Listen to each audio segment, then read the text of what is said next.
Our great presentation is on the cultural life during the Sui and Tang dynasties. The Sui dynasty, which took place from 581 to 618 CE, was short-lived but still saw changes that were large in comparison to the length of time. The Tang dynasty, which was substantially longer and lasted from 618 to 906 CE, saw significant advances in science, literature, and technology.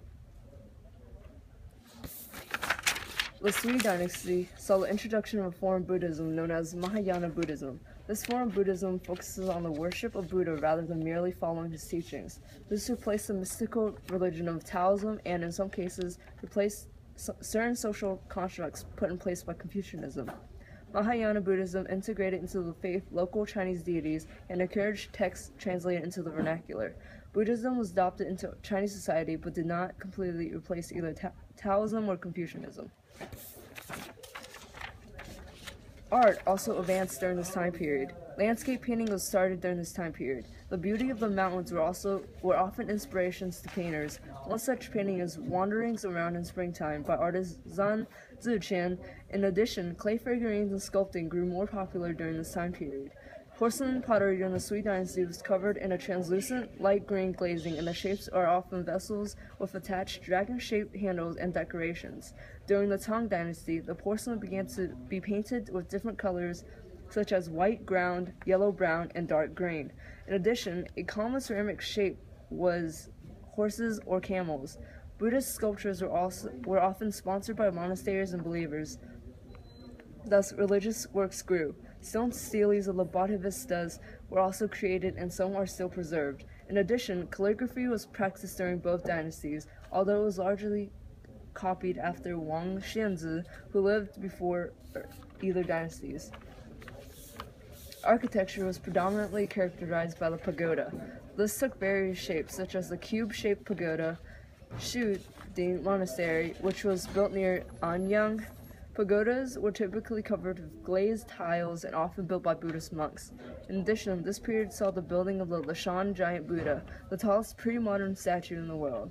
The Buddhist themes throughout the art and architecture show the growing influence of the religion. The Grand Canal, which links the Yellow and the Yangtze River, was created during the Sui dynasty. Although not technically architecture, this is a technical achievement during this time period. During the Sui and Tang dynasties, many scientific innovations were accomplished in the fields of astronomy and even the origin of diseases.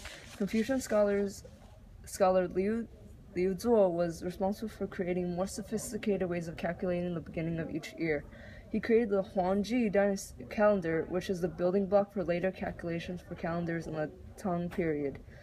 Chao Yunfang, who was the emperor's physician, wrote a book about origins and treatments of diseases.